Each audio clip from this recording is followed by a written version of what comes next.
kazwai muri Zimbabwe chakachaya nhasi chakachaya ndofunga vazhinji matanga kuzamuna handinaye musati maziva inini. Anyway, rangu zita ndinonzi Andrew Neshamba, asi kutanga kukupai muyenzi nokuti ndinozodzingwa kumba namaboy. Sweetheart, utini? Ngiraiti unjani? Amina ngiyapira we. Okay, welcome back to another episode of taking you to another level. Igama lami ngiOpha Mpofu. Njengazonke insuku ngingahambi ngedwa, ngihamba lo Andrew Neshamba. Yes. Siliphathela izivakasheli ezintsha. Nasi pa another level. Tine muyenzi atinaye asi tisati tatanga kutaura naye muyenzi wacho imbotiroera 100 dewa waona mapropa mabebi malavi maswiti bese bakufara dewa yo dewa ye dewa yo dewa ye. Right. Mamunzwa ere mabebi muriko ere tiripo. Right. Artist atinaye zuva ranhasi toda kuti azviintroduce ega kuti anonzi ani, zita rake. Nhasi pa another level toda kutreka tinzwe history yake munyaya dzemimhanzi. Stand. Namhlanje njengoba libonti namhlanje sibuyanga labo lo madzimbaba kumba sibuyanga lenyanga sibuye le artist ukuthi lizositshela ukuthi lona laqalisa njani laze lakhula njani tulize lifike ibanga elikilo, so lilalele livula indlebe sizwe ukuthi lizathini. Sengwa dzese tinokukurudzirai, don't forget to subscribe. Don't forget to subscribe to Drumas Media. Drumas Media taking you to another level. Yes, welcome to Drumas Media. We take you to another level. Seja banotaura bega munoshinzura beganzi. We take you to another level. Yeah, inini ndinonzi 007 African James Bond, the Prophet Shumba, Shiga. Yeah, wamunoziba, the only one. Yes. Inini Shiga da kaberekera ku DRC, ku Congo. Nakashika mu Zimbabwe 1991. Na team inonzi Super K. After Super K taka Buddha takuita Benzi ta join a Lubumbashi Star takashanda takariza ama boys. From there daka itachukua tachangu chinonzi New Stars Muzika ndakariza Chando Kupisa. Nafingi muno anoiziba Chando Kupisa. After Chando Kupisa ndariza Chikolokolo cha mota. After Chikolokolo cha mota then daka joina Igwe Tongai Moyo. Tashanda na mdara kushika mdara apesira aenda ningwa yake yanga yashika aenda. From there da record ao imwe record inonzi 2 years later then ndirushanda na Peter Moyo mega mese muno muziva Peter Moyo. Yes. Ndese. Yeah. Tichi tarisa mashandiro amurkuita na Peter Moyo. Tichikombea zvakare nemashandiro amaita na baba wacho. Mutsauko uri papi? Mutsauko iri pakuti murizi wechino anoziva value ya chino chake. Maona is like inini kana ndiri pa dombo hapa ndakamira ndiri kuziva value ya ye dombo. Kana ndafa nasi ndatora kana mfana ndati uya pa dombo anofunga zichi dombo chisina basa. Anokwanisa kumapwanya mavisa kuti anofomata kuti aite chake chafunga. Saka ndezvi noitika. Murizi wechino anoziva value yechino chake. Aha. Yeah. But enyu muri kushanda mese zvakanaka. Tiri kushanda zvakanaka. And tingade kunzwa kuti ramangwana rake munoriona rakaita sei? Ramangwana rake kuva kwaakava na kwaakwenda akurakiza kuti akwenda achipika manje, akwenda achiziva manje chichinofana kuitika, because like chimwe taiti no igwe ngatuite soso angachifunga kuti turi kutaura chete, but time 2 years later akuzviona aiwa zvaitaura vanhu bye ndizo chaiyo akutraya kuchita manje iye like maybe zvinoitika munhu anenge achida iye akurakize kuti ndiye achita time uri kumutaurira zi aiwa nguva because zvinoitika manje nguva chino nachino chine nguva yacho then nguva nanguva ine vanhu vayo. African James Bond, the prophet Shika Tauchi Banga Iso Mancheka And I understand yezvino zvimune kambo kamaburitsa video rako vanhu izvozvo vari kutokaona kutaura kwatiri kuitawo tingati chii chakupa kufunga kuti uite this video? Wakuda kuti uchirowa wega here kana kuti uchiri pasi paPeter Moyo? Aiwa inini ndagara nichirowa ndega then nichishanda nemadhara because before nisangane na baba wake Tongai Moyo ndanga ndatoreleasa chando kupisa. I think munhu wese anoziva chando kupisa. Ndakavanda from there Jonas ndiakati aiwa sei uri kushanda namakongolisi ava uri kuya kana vauya uvagadzirira mapepa after uvagadzirira mapepa vakutaura Zimbabwe is not good vakumanyira kusouth vakawanda vandakaguruma some they are staying in America vamwe vari kuma UK andakaguruma inini chiunza muZimbabwe chikuvafoma chichivaenda saka that's why ndakaona no pamberi apo beta nichiramba nichirowa 1 kune video iri kuya yatakarikoda vanhu vari kuona then pane song yatakaita tikuda kusvita mavideo futi. I think mega mchaona pa chirongwa chetu ta take it to another level pa ichabika bigger video mchaona nzi level yapo ende chichinjana and for sure they will take me to another level. So ngati tayarisei panguva tingati nguva yamakatanga kuzikanwa Stereki inguva yamanga muina Tongai Moyo. Yes. Tingati pane here zuva ramunoti iri handife ndakarikanganwa munguva yamairowa mese na the late Dewa? Yeah, kune like mashow mamwe aitika kuMozambique na mamwe takaita ku London unenge wakaona zino ine samwe unenge wakuremember nzo okay kuye tairiza chekuti volume haifane kufura pa imwe certain level but yakatudzisisa futi something chekuti kana mawezera volume imubawa but kana mawezera volume to high level zvinhu zvese zvinozima kama instrument yese inozima mufane kureza volume munenge muchiriza music yedu but muchirizira at low volume so zvimwe futi na Mozambique mazaziro yakazaza Tongai Moyo yakazaza Mozambique zvekuti stadium yanga yakazara yese yebasketball yakazara zvekuti panga pasina kana pakusika. Tichitarisa imi maartists pamunenge muchiti maakuridza paya kana stadium ichinge yakazara munonzwawo sei muri pastage? Kana stadium yakazara the problem is music yatunoriza ichipo chine kwachakavha maybe chakavha mumuri menu munhu anga nechipo ichocho saka time unosangana na vanhu vai vakawanda munhu uye hande time naye anouya manje is something chiri African chiri traditional saka vamwe avazvinzwisise avazvinzwisisa zvinosvika sei then vanhu vanashamisika ndiwe tanga chiona pastage ndiwe here ipapa pamataura yechivanhu imi munosvikirwa here munoita zvechivanhu here?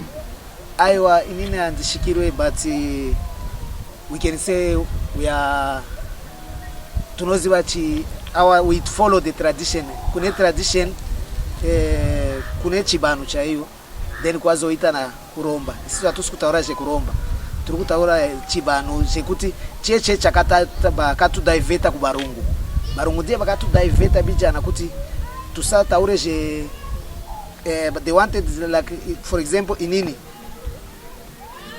what I know ndoziva mai wemai vangu ndakamuona then wemai vangu mai wamai wake ndakamuona then mai wambuya wangu ndakamuona.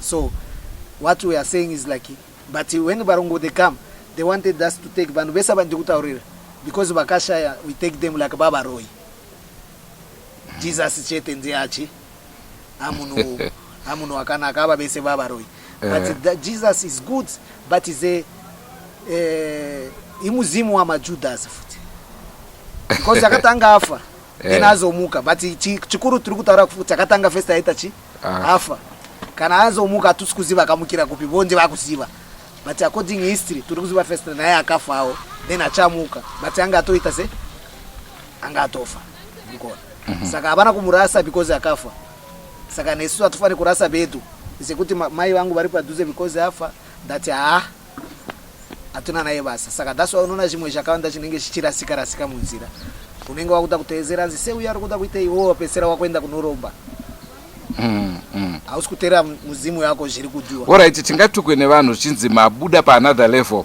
Ngatsa tidzokere paanother level. Ndingade kuziva amuna kumbobata mese futi here na former minister Energy Mutodi. Ya takabata tese na mdara tanga takusumuza level when we going to another level mdara daytime akapesera minister. So when he became a minister bakamuvunza kuti you want to be a minister or you want to play music, and no, I can stop music and do it as a minister. Nati Mutodi iwa wakaita kuti tisimuke takusimuka manje Dr. Denise Marwanika Philippe Chiangwa saka bitana saka izvezvi ndofuka tinofanira kumutsvaga futi se musician tomuunza paanother level tonzwa kuti zvaasisiri minister achada here kuendera mberi yenzi anofanira kutuza manje tinofanira kumutsvaga kwaari kuti mudhara chiba uchuza vanhu they want to see you because vakafarira music yako uyu uri kuuya here kana usiku asi pamakambo ndakaona mavideos anga akanaka muina Mutodi.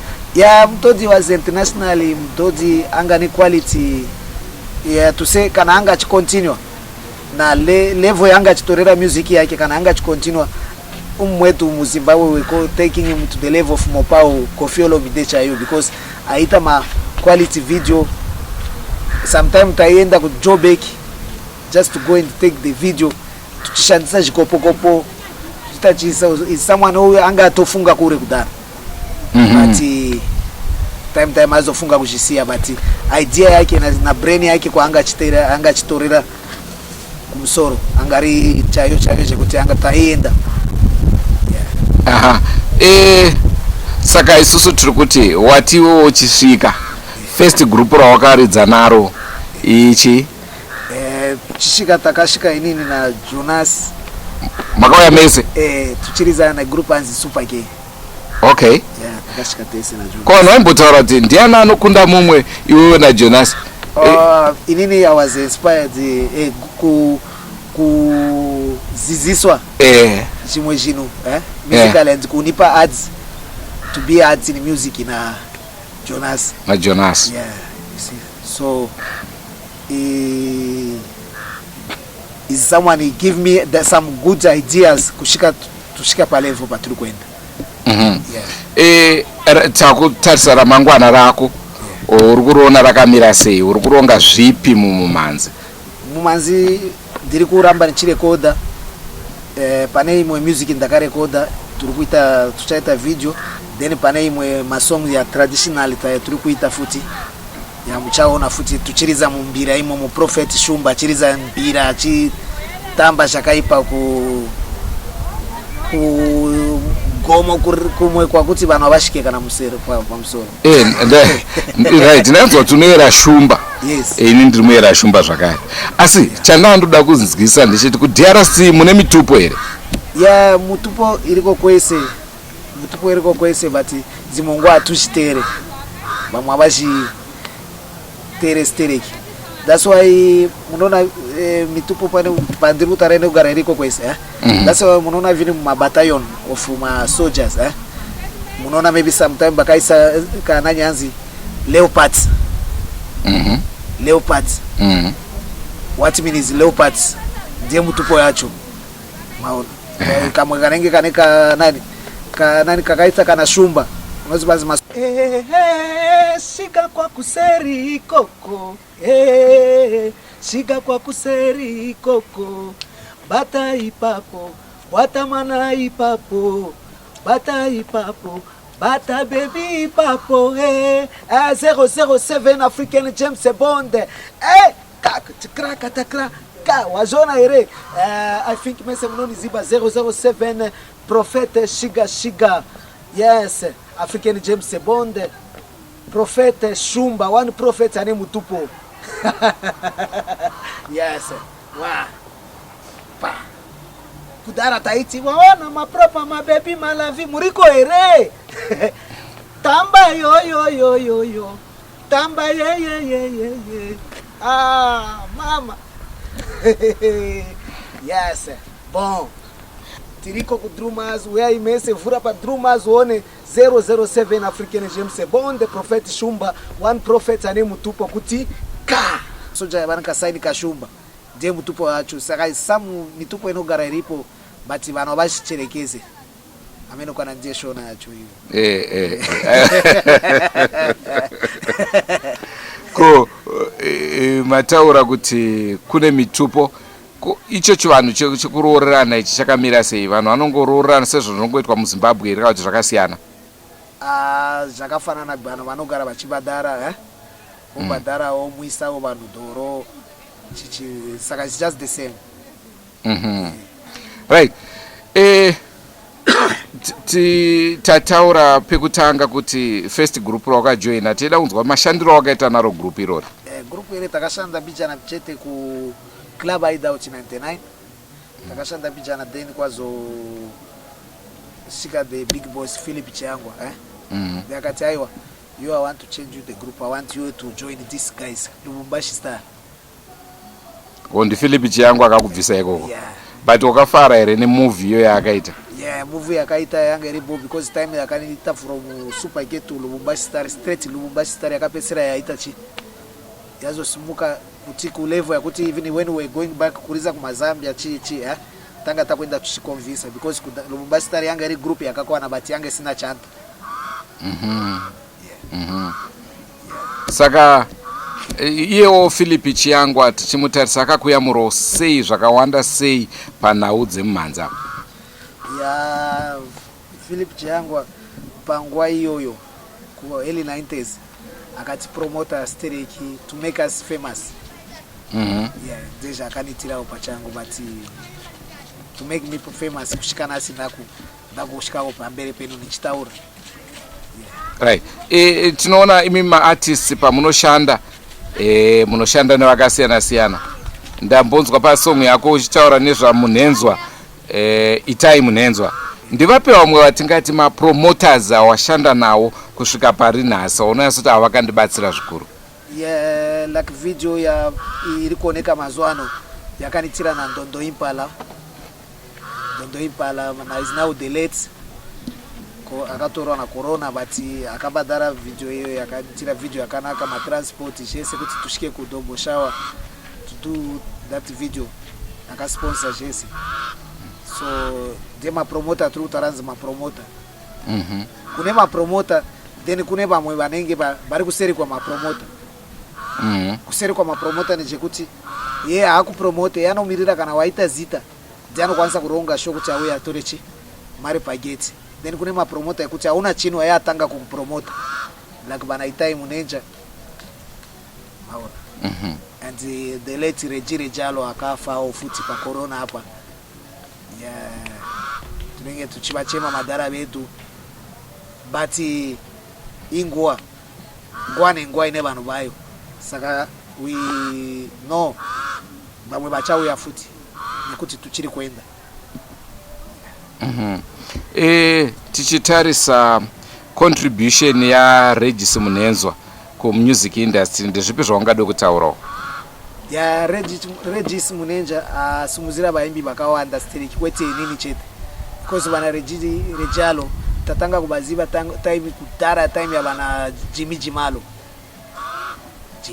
varipo vana Rejalo vachisimbisa vana Peter Pamire. Vana Peter Pamire muri kuona ni mastori ya kudhara vana Peter Pamire tuchionanza hapa tune mapromota the time vana Rejalo vanga vachiripo vachisumbuza musoro uchionanza mabosi awe. Right, tichitarisa Zimbabwe music industry tichikombea neDRC ndezvipi zvaungade kutaura? Tiri papi muZimbabwe? muZimbabwe sarira bijana like for example in Congo munhu anokwanisa kuya kukupa 1000 uri pa stage. $1,000. Yeah. Congo anokwanisa kukupa 500 pa stage, $100. Okay. Ati omu muzimbabwe kana waona munhu auya kupa 20 iyoyo anofunga maybe anzi apane zviombe zvatoita stereki yakutenderera mubawa mese muye achiudza vanhu. waona saka izvinhu zviri kuenda zvichisiyana namalevels. Yeah, but ndakuona mapromota ya muzimbabwe manje, not mapromota, mabinga ya muzimbabwe manje akuenda achitambira manje mahigh level, akutambira mahigh level because vakawanda vakutambira kunze vachizoka vakutambira kunze mumakongo kuye afingi vakuona zviri kuitika kuti for you to be a binga unenge uchiita nezvei. Tichitarisa zvakare anonzi muimbi ane mukurumbira wokuDRC, tichimuenzanisa nemuimbi ane mukurumbira muZimbabwe, tingati anenge akapfuma ndeupa? Isiti muimbi wa kuZimbabwe ane mari izvozvo ndiani? Atizive. Saka ndipo pane problem because hatisati kuziva tese inini nemi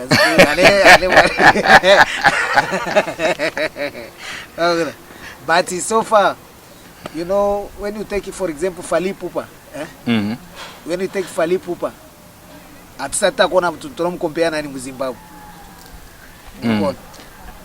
Fally Ipupa chaiyo, then totora Eritier Wantaname, hatusi kutaura madhara totora Eritier Wantaname, hakuna munhu watonomukwanisa mukompea naye muZimbabwe.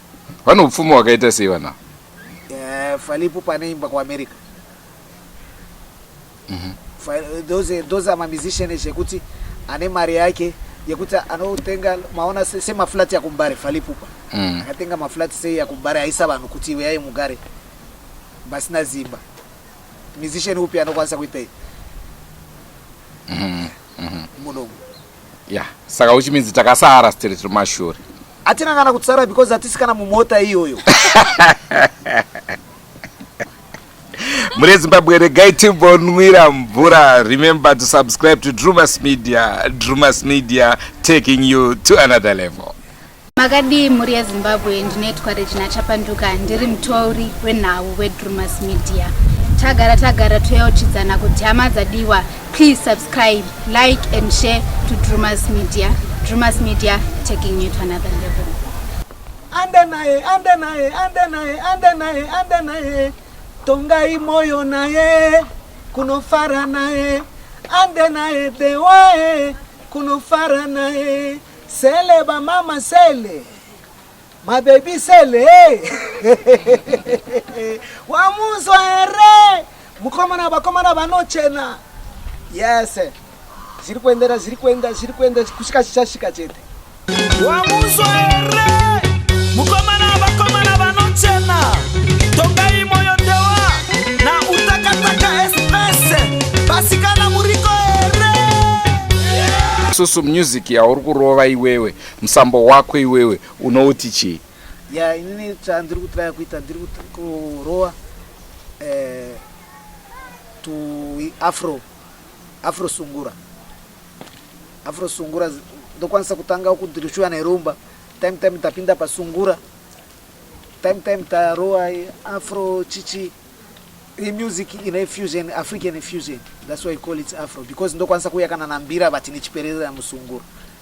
Alright, iko kambo aka tiri kuona pa video nyowanaka kari pamusoro pei? Yeah. What were you singing about? I was singing about my vevana, about my wife. I thank you my wife for kugara kuchengetana kuna kuchengeta muri yedu, so Ko saka ndinoona vaimbi vazhinji pamunorowa mimhanzi mune zvimabhebhi zvamunenge muchiimba nazvo. Mai vekumba, mai vevana vanozvitorawo sei? Yeah, ibasa kune mamwe mavideo tunokwanisa kuita, like kune video takaita na mai vevana kudhara, like Sasha, she was still 6 months taita video na mai vana saka we can't come every ma video ese tuchiramba tuchizokoroza mai vana bachiwa pa ma video ese aiwa because tunenge tichiita ona according chinenge chichitika. That's why tati chinu nechinu chine nguwa yacho then nguwa nenguwa inechi ine vanhu vayo. But ibasa so when is basa anenge anzwisisa kuti this is ibasa vanonzwisisa for us to go kumberi vanofana kunzwisisa. Ndachida kuti timbokudzosa mbichana kunguva yaTongai Moyo. Ndekapi kambo kaunoti aka ndo the best song yandofungidzira kuti Tongai Moyo akaita kainyanya kukunakidza? Usatuke mvuwi muchina muombe. Muchina muombe iyoyo kana ku UK vaipesera vachi kuti zokoroza kaika song kaya na yakariza ndaga ndisina tatina kuriza tese chuya wakabata mwenje. Ikako ndofunga ndokamboka ndodo pana Tongai Moyo. Ano kakarowa kambo ikako. Regai timbo nzwa kambo ikaka mbichana tichinwira zvakare mvura.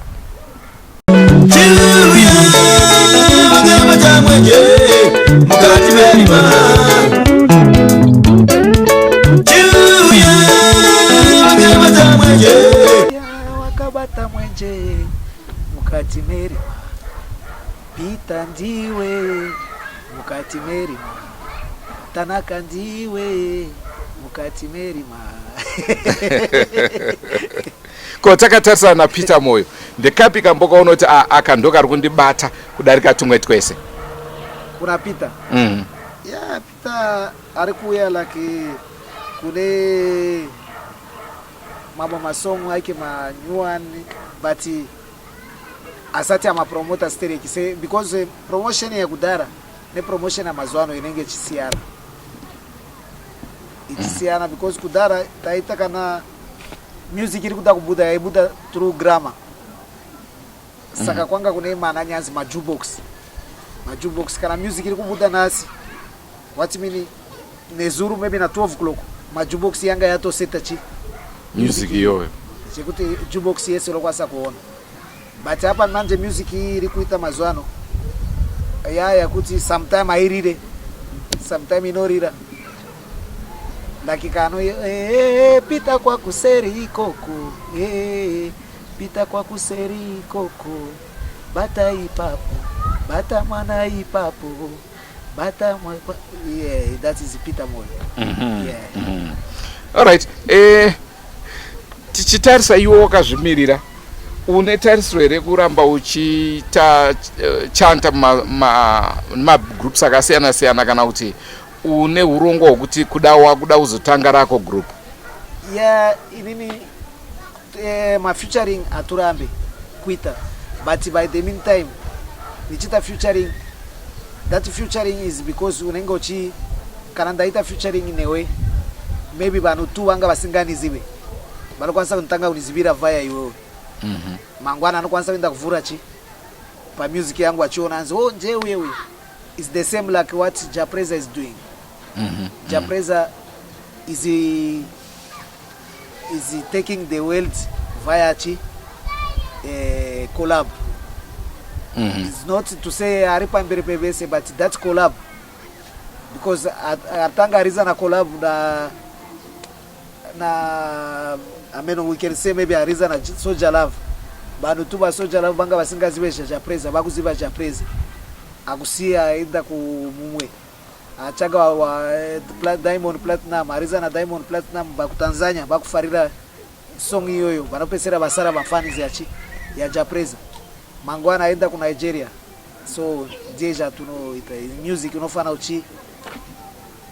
uchijikara is like minda chijikara chibagi hapa kushika time chinosumuka. Ayo tinopa kutenda zvikuru wedastandwa vachele. Hayi ayopate lilalele ukuthi hayi uProfet Shumba onguye yedwa lo oleni umthupho ngesindebele ngesishona bathi umthupho thina sithi izitshembu. Sithanda ukubonga kakhulu ngokusitshela ngokusitshela ukuthi yena wasebenza labo bani uThonga Moyo abantu abakhulu kakhulu abantu abamalisayo. So maybe nxa ungamazi khathesi nxa dulalele ade lokho eziphinde ekhuluma ukuthi yena ungubani. So uyakwanisa ukuyadinga imusic yakhe, ukwanisa udinga ama videos akhe.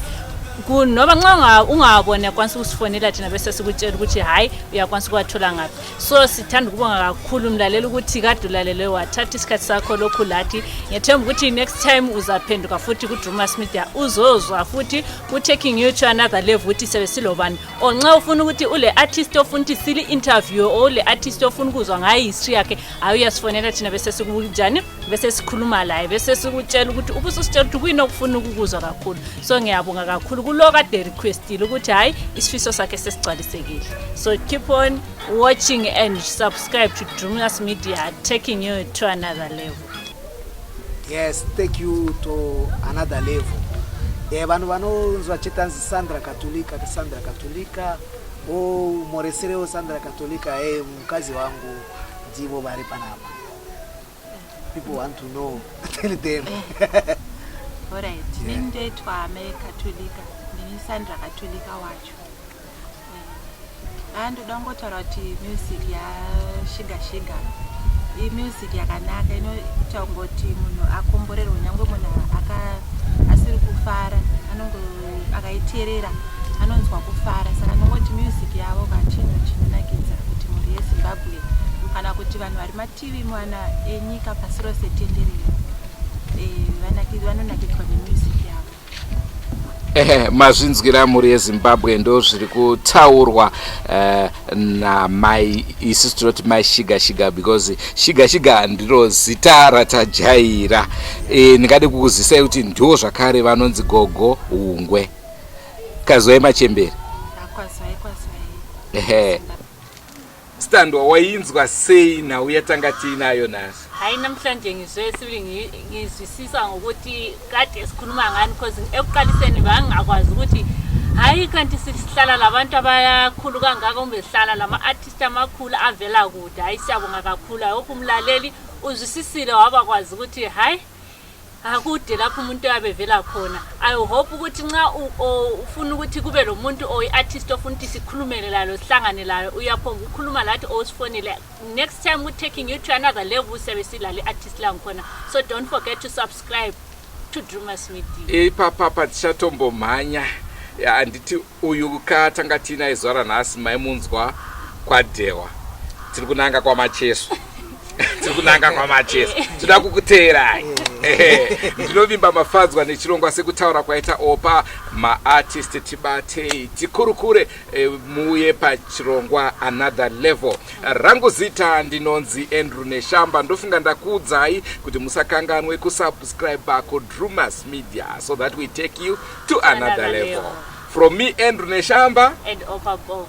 Ayo kwete opa ega nani 007 Prophet Shumba, one prophet ane mutupo. One prophet anotaura pa Drumas Media. We take you to another level. Hey.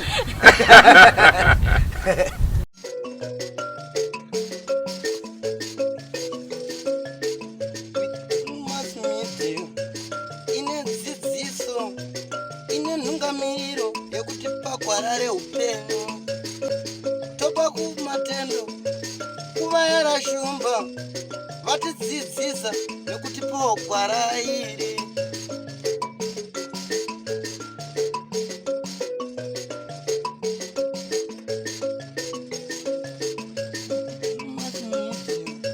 Ndiyo ine dzidziso ndiyo inotipa isu gwara reupenyu tokopawo matendo kuvayera shumba vakatidzidzisa nezambuko racho.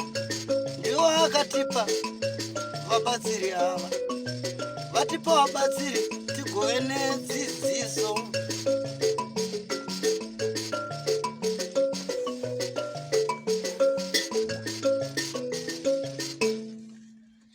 Unganyime mpururu mushauna harangero Maimbira kakunemi naye mdzimire mabereka ana amutina. Mpururuka naye mukanyayo. Mandibaya.